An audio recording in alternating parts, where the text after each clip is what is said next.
Brothers live in unity, സഹോദരന്മാർ ഒത്തൊരുമിക്കട്ടെ. സങ്കീർത്തനം 133 എടുക്കുന്നത്. പർപ്പസ് എന്താണെന്ന് ചോദിച്ചാൽ, മാറി നിൽക്കുന്ന സഹോദരന്മാരും സഹോദരിമാരും ഒന്നിച്ചാകണം. അതുപോലെ സഹോദരന്മാരെന്ന് പറയുമ്പോൾ ലിംഗം, ആത്മാവിന് ലിംഗമില്ല. അവിടെ ഭാര്യയും ഭർത്താവും ഒന്നിച്ച്, ഭർത്താവിനെ വിളിക്കുമ്പം ഭാര്യയുടെ പേര് അതിൻ്റെ അകത്തുണ്ട്. ആദം എന്ന് വിളിച്ചപ്പോൾ ആദം ഔവായുമാണ്. അതാണ് ദ ബ്ലൂ പ്രിൻ്റ്. അതൊന്ന് മാറ്റി നമുക്ക് പലതും ചെയ്യാൻ നോക്കും. പക്ഷെ അതല്ല യഥാർത്ഥത്തിൽ ദൈവത്തിൻ്റെ blue print. Adam and eve ഒന്നിച്ചാണ്. ആദെന്ന് വിളിക്കുമ്പോൾ അവ കൂടെ ഉണ്ടായിരിക്കും. അപ്പോൾ മാറി നിൽക്കുന്നവർ ഒന്നിച്ചാകണം. വിവാഹം കവനൻ്റാണ്, ഉടമ്പടിയാണ്. അവർ തിരിച്ചു വരണം. മക്കൾ, പല മക്കളുള്ളവരെ നമ്മൾ കണ്ടിട്ടുണ്ട്. പണ്ടൊക്കെ ട്വിൻസ് ഒന്നിച്ചുണ്ടാകുമ്പം ആണും പെണ്ണും ഉണ്ടാകുന്നെങ്കിൽ അവരൊന്നിച്ച് ജീവിച്ചാൽ അവർക്ക് പിന്നെ ആയുസ് കുറയുമെന്ന് പറഞ്ഞാൽ ഒരാളെ മാറ്റി നിർത്തും. അങ്ങനെ എൻ്റെ ഭവനത്തിൽ എൻ്റെ ഫാദറിൻ്റെ സിസ്റ്ററിന് ഇതൊരു ട്വിൻസ് ഉണ്ടായപ്പം മകളെ എൻ്റെ വീട്ടിലും ഞങ്ങളുടെ വീട്ടിൽ കൊണ്ടുവന്നാക്കി ഞങ്ങളുടെ കൂടെ ഒന്ന് വളർത്തിയായിട്ട് ഞാൻ കണ്ടിട്ടുണ്ട്. These are things which people do. പക്ഷേ ഇതിൻ്റെ ഒന്നും ആവശ്യമില്ല. കാരണം ദൈവം എല്ലാം നന്മയ്ക്കായിട്ട് ചെയ്യുമ്പോൾ ഒന്നിച്ച് ജീവിക്കേണ്ടവർ ഒന്നിച്ച് തന്നെ ജീവിക്കണം. സഹോദരി സഹോദരന്മാർ ഒന്നിച്ച് കഴിയണം. ഭാര്യ ഭർത്താക്കന്മാർ എത്ര പ്രയാസം ഉണ്ടെങ്കിലും ഒന്നിച്ച് നിർത്താൻ ദൈവം ആഗ്രഹിക്കുന്നു എന്ന് മനസ്സിലാക്കുമ്പോൾ ശത്രു പുറത്താകും. ഇതിപ്പം നമ്മൾ സംഭവിക്കുന്നതെന്ന് വെച്ചാൽ, ഭാര്യ ഭർത്താക്കന്മാർ ഈവൻ 70 വയസ്സൊക്കെ ആയിട്ടും ഡിവോഴ്സ് ചെയ്യുന്നത് വളരെ കോമൺ ആയി മാറുകയാണ്. അപ്പോൾ ഇവർ സംഭവിക്കുന്നത് ഉള്ളിൽ പിശാച് വരുന്നതിനാൽ നമ്മളെ ആരെങ്കിലും ഒരാളെ പുറന്തള്ളുകയാണ്. അത് ജഡത്തിൽ മാത്രമേ സംഭവിക്കത്തുള്ളൂ, ആത്മാവിൽ അത് സംഭവിക്കത്തില്ല. അതുകൊണ്ട് ആത്മീക ഗോളത്തിൽ നിൽക്കുന്നവരോട് ഞാൻ പറയുകയാണ്, ദൈവത്തിൻ്റെ സത്യം അറിയുക, ആ സത്യത്തിലേക്ക് കടന്നു വരിക. ഒന്നിച്ച് വസിക്കണമെങ്കിൽ ദൈവത്തിൻ്റെ അഭിഷേക തൈലം വരണം. അപ്പോൾ ഇത്രയും നാളും ഞാൻ ആ വചനത്തോടുള്ള സ്നേഹത്തെക്കുറിച്ചാണ് എന്നെക്കൊണ്ട് പറയിപ്പിച്ചത്. അപ്പം നമുക്ക് വചനത്തോടുള്ള സ്നേഹം ഉണ്ടായിക്കഴിഞ്ഞു. നമുക്കിപ്പോൾ ഏറ്റവും കൂടുതൽ പ്രേമം അല്ലെങ്കിൽ സ്നേഹം ദൈവവചനത്തോടും ദൈവത്തോടും ആയി. ഈ വചനം കേട്ടിട്ടുള്ളവരോട് ഞാൻ അപ്പോൾ നമ്മൾ വി ആർ ബിക്കം ഡിഫറെൻറ്റ്. വചനം കേട്ടാൽ ക്രിയ ചെയ്യും. അപ്പോൾ നമ്മൾ വ്യക്തികൾ മാറിക്കഴിഞ്ഞപ്പോൾ നമ്മുടെ ചുറ്റുപാടുള്ളതിനെല്ലാം വ്യത്യാസം വരും. നേരത്തെ നമുക്ക് ഹേർട്ടായിട്ട് തോന്നിക്കുന്നത് ഇപ്പോൾ അത്രയും ഹേർട്ടാവില്ല. നമ്മളെക്കുറിച്ച് ഒരാൾ നമ്മുടെ മുമ്പിൽ നിന്ന് കുറ്റം പറഞ്ഞാലും പരിശുദ്ധാത്മ പറയും അനങ്ങണ്ടെന്ന് പറയും. അങ്ങനെ ഈ അടുത്തിടെ എനിക്കൊരു അനുഭവം ഉണ്ടായി. എന്തൊക്കെയോ നമ്മൾ ആത്മാവിൽ ഓരോന്ന് ചെയ്യും, പക്ഷെ മറ്റുള്ളവർക്ക് മനസ്സിലാകണമെന്നില്ല. അപ്പം അവർ ഓരോന്ന് വിളിച്ച് പറയുമ്പോൾ അവർ പറഞ്ഞോട്ടെ, നിനക്കെന്ത് വേണം, അവർ പറഞ്ഞോട്ടെ. അങ്ങനെ ഒരു വലിയൊരു വിടുതൽ. നമ്മളെ അല്ല, ഇത് ആത്മീയ കോളത്തിലുള്ള യുദ്ധമാണ്, ഇത് സത്യം കേൾക്കുമ്പോൾ ചിലർക്ക് പിടിക്കുന്നില്ല എന്നൊക്കെ തോന്നിക്കുന്നെങ്കിൽ നമ്മളോട് ആത്മാവ് നീ അവിടെ നിൽക്കുക, ഞാൻ ഐ ആം ഇൻ ചാർജ്. നമ്മളെ വീതം വയ്ക്കുമ്പം കണ്ടിട്ടുണ്ടോ? ഈ നമ്മുടെയൊക്കെ കുടുംബങ്ങളിൽ അപ്പനും അമ്മയും മരിച്ചു കഴിഞ്ഞാൽ സ്ഥലത്തിന് വേണ്ടി എല്ലായിടത്തും വഴക്കുണ്ട്. എന്നാൽ എൻ്റെ ഭർത്താവിൻ്റെ വീട്ടിൽ ഞാൻ കണ്ടിട്ടുണ്ട്, ഞാൻ കണ്ടതാണ്. വീതം വെക്കുന്നതിന് മുമ്പ് ഡോക്ടറിൻ്റെ അപ്പച്ചൻ മക്കൾ തമ്മിൽ വഴക്കുണ്ടാകുന്നതെന്ന് കണ്ടിട്ട് അപ്പച്ചൻ മുട്ടുകുത്തി അവരുടെ മുമ്പിൽ ക്ഷമ ചോദിക്കുന്നത് ഞാൻ കണ്ടിട്ടുണ്ട്. വളരെ തീഷ്ണതയും പിന്നെ ഉറപ്പും ദൃഢതയുമുള്ള ഒരു മനുഷ്യനാണ് ഡോക്ടറിൻ്റെ അപ്പൻ. പക്ഷേ മക്കൾ തമ്മിൽ വഴക്കുണ്ടാകുന്നുണ്ടപ്പോൾ അപ്പച്ചൻ മുട്ടയിൽ നിന്ന് കുഞ്ഞുങ്ങളോട് ക്ഷമ ചോദിക്കുന്ന എൻ്റെ കണ്ണിൻ്റെ മുമ്പിൽ ഞാൻ കണ്ടിട്ടുണ്ട്. എന്താണ്? അതൊക്കെയാണ് മഹത്വം ഒരു മനുഷ്യൻ്റെ. അല്ലാതെ നമ്മൾ കുറേ ഉണ്ടാക്കി വെച്ചേച്ച് പിള്ളേർക്ക് കൊടുക്കുന്നതല്ല. അതിലെങ്ങനെ അത് കൈകാര്യം ചെയ്യാനുള്ള കൃപ അത് തലമുറയായിട്ട് പാസ് ചെയ്യട്ടെ. ഒരിക്കലും ഇതിൻ്റെ പേരും പറഞ്ഞ് തലമുറയിൽ വഴക്കുണ്ടാകാൻ ഇടയാകല്ല. ഇതൊക്കെ വളരെ കോമൺ ആണ്. എന്തിനാ? കുടുംബങ്ങളിലുണ്ട്, ചർച്ചിലുണ്ട്, സഭകളിലുണ്ട്, എല്ലായിടത്തും ഉണ്ട്. എവിടെയെല്ലാം നമുക്ക് ദൈവം എന്തെങ്കിലും സ്വത്ത് തന്നിട്ടുണ്ടോ അവിടെയെല്ലാം കലക്കത്തിൻ്റെ ആത്മാവ് കയറി വരുന്നുണ്ട്. അതുകൊണ്ട് ഈ വചനത്തിൽ ഉറച്ചു നിന്ന് നമുക്ക് മുൻപോട്ട് പോകാം. സങ്കീർത്തനം 133 ഇങ്ങനെ വായിക്കുന്നു: ഇതാ സഹോദരന്മാർ ഒത്തൊരുമിച്ച് വസിക്കുന്ന എത്ര ശുഭവും എത്ര മനോഹരമാകുന്നു. ശരി, ഇവിടെ സഹോദരന്മാർ എന്ന് എഴുതി വെച്ചിരിക്കുന്നു. നമുക്ക് പറയാം ഭാര്യ ഭർത്താക്കന്മാർ, അപ്പനും അമ്മയും മക്കളും. കുടുംബമായിട്ടുള്ള ജീവിതം ഇപ്പോൾ ഇല്ലല്ലോ. കുടുംബജീവിതത്തിൽ ഉൾക്കൊള്ളാൻ എന്തിനു പറയുന്നു? ഭാര്യയ്ക്ക് ഭർത്താവിനെ ഉൾക്കൊള്ളാൻ വയ്യ, ഭർത്താവിന് ഭാര്യ ഉൾക്കൊള്ളാൻ വയ്യ, പിന്നെ ബാക്കിയുള്ളവരുടെ കാര്യം പറയാൻ നോക്കൂ. തലമുറകൾക്ക് ആർക്കും നേരമില്ല. അതുകൊണ്ടല്ല ദൂരെ ഇരിക്കുന്നവർക്ക് ഒന്നിച്ച് സ്നേഹം വരും, ഒന്നിച്ചിരിക്കുന്നവർ വെറുക്കുന്നവരുണ്ട്. അതുകൊണ്ട് ഇതിൽ ആത്മീയ ഗോളത്തിൽ കണ്ടിട്ട് നമ്മൾ പറയണം, നമ്മളെ ദൈവം യോജിപ്പിച്ച കുടുംബം ഒന്ന്. അതിനകത്ത് ജോഷുവ പറഞ്ഞ വാഗ്ദത്തമാണ്, ഞാനും എൻ്റെ കുടുംബമോ ഞങ്ങൾ യഹോവയെ സേവിക്കും. അത് പ്രായവ്യത്യാസമല്ല, മുൻപിൽ നിൽക്കുന്ന ആളിൻ്റെ ആ ഉറപ്പാണ്. അത് ഞാൻ പറയുന്നത് ഇവിടെ നടക്കത്തുള്ളൂ. കാരണം ആത്മാവിൽ ഒരാളെങ്കിലും അധികാരമെടുത്ത് സംസാരിക്കണം. You are taking authority over the territory. അത് നമ്മളെ ഒരു വീട് തന്നാൽ നമുക്കൊരു 4 സൈഡിൽ മതിൽ കെട്ടിക്കഴിഞ്ഞ് ഒരു ഗേറ്റും വെച്ച് കഴിഞ്ഞാൽ ഒത്തിരിയും പ്രശ്നങ്ങൾ അവോയ്ഡ് ചെയ്യാം. 4 സൈഡിൽ നിന്നും പിശാച് കയറി വരുമില്ല. അതുപോലെ തന്നെയാണ് ആത്മീയ കോളത്തിൽ വേലി കെട്ടി പഠിക്കണം.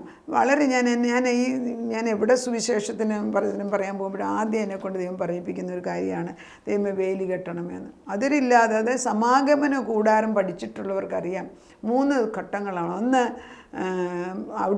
പ്രാകാരം എന്ന് വെച്ചാൽ ഔട്ടർ കോട്ടാണ്.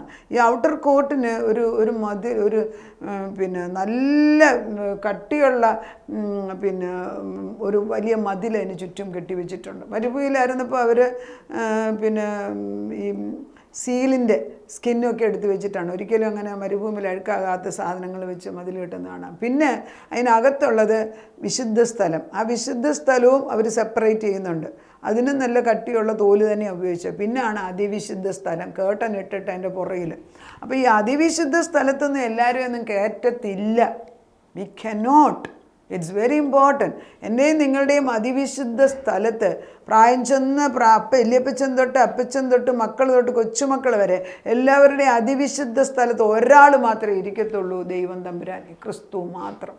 പരിശുദ്ധാത്മാവ്, തൃത്വമാവുന്ന പിതാപുത്ര പരിശുദ്ധാത്മാവ് മാത്രമേ അതിവിശുദ്ധ സ്ഥലത്ത് ഇരിക്കാവൂ.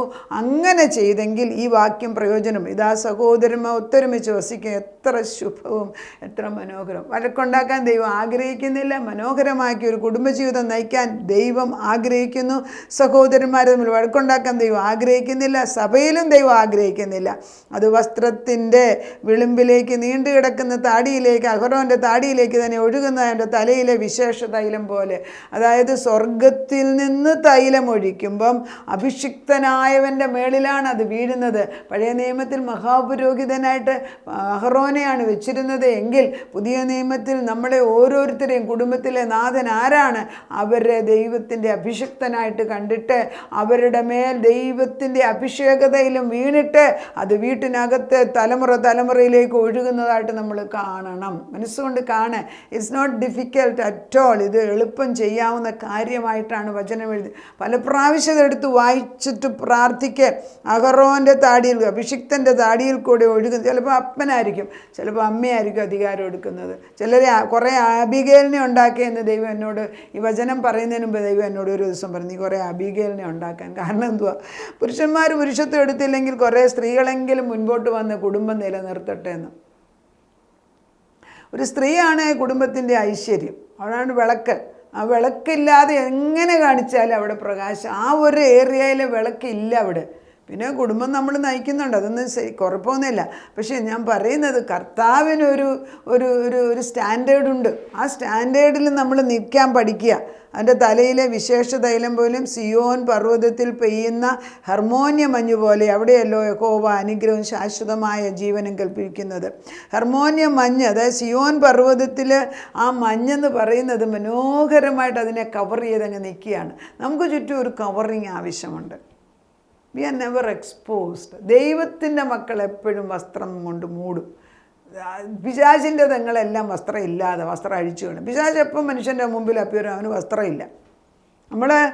ആരെങ്കിലും നമ്മൾ പ്രാർത്ഥിക്കുമ്പോൾ നമ്മുടെ മക്കളോ മരുമക്കളോ കൊച്ചുമക്കളോ ആരെങ്കിലും വസ്ത്രമില്ലാതെ കാണുന്നു എങ്കിൽ, ദർശനത്തിൽ ആത്മീയ ഗോളത്തിൽ കാണുന്നു എങ്കിൽ അതിൻ്റെ അർത്ഥം അവർ രക്ഷിക്കപ്പെട്ടിട്ടില്ല. രക്തത്താൽ, യേശുവിൻ്റെ രക്തത്താൽ മുദ്രയിട്ടിട്ടില്ല. അഹറോൻ്റെ താടിയിൽ നിന്ന് വിശുദ്ധ തൈലം അവരുടെ മേൽ വീഴുന്നില്ല. മനസ്സിലാക്കി. അത് കണ്ടാൽ ഉടനെ അവിടെ നിൽക്കരുത്.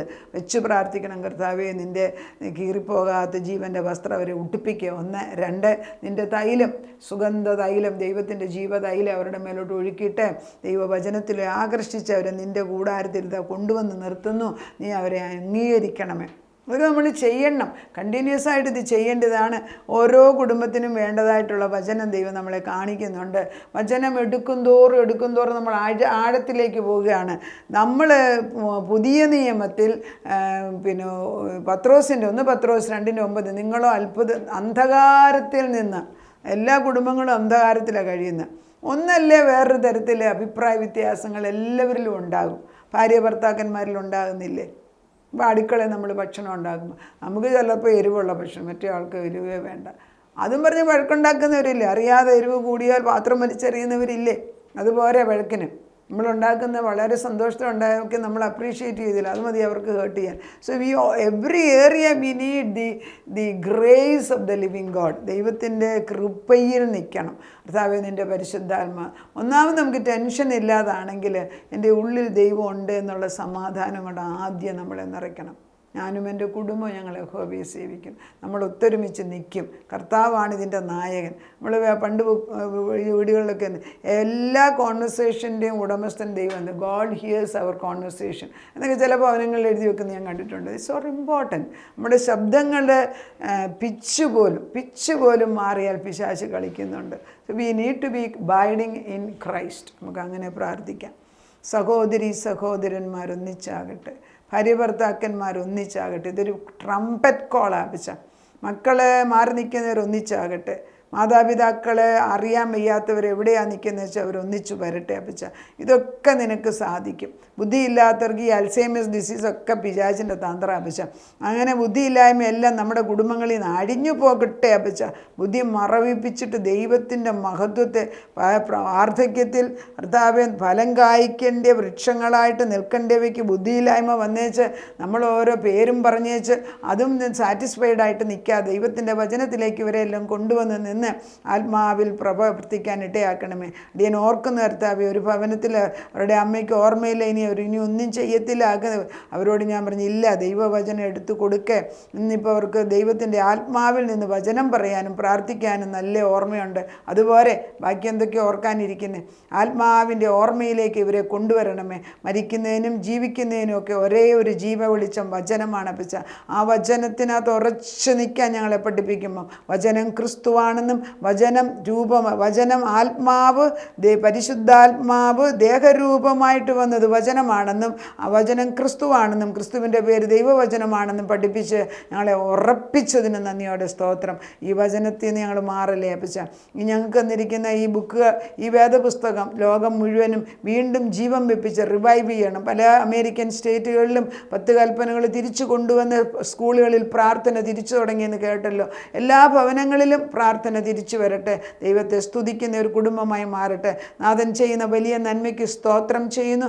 ഈ വചനങ്ങൾ ഞങ്ങൾ കുടുംബത്തിലെ ഓരോ അംഗങ്ങളുടെ മേലേക്കും അയക്കുന്നു. അപ്പോൾ അത് ചെന്ന് കൊള്ളിപ്പിച്ച് പ്രവർത്തിക്കാതെ തിരിച്ചു വരരുത്. അവിടുന്ന് അത് ചെയ്യുന്നതിനാൽ സ്തോത്രം. വലിയൊരു ഗണമായിട്ട് നിൻ്റെ പുറകെ വരുന്നത് കാണുന്നതിന് സ്തോത്രം ചെയ്യുന്നു. പ്രാർത്ഥന കേട്ട് ഉത്തരം തന്നതിന് നന്ദി. യേശു ക്രിസ്തുവിൻ്റെ പൊന്നുനാമത്തിൽ തന്നെ. ആമേൻ.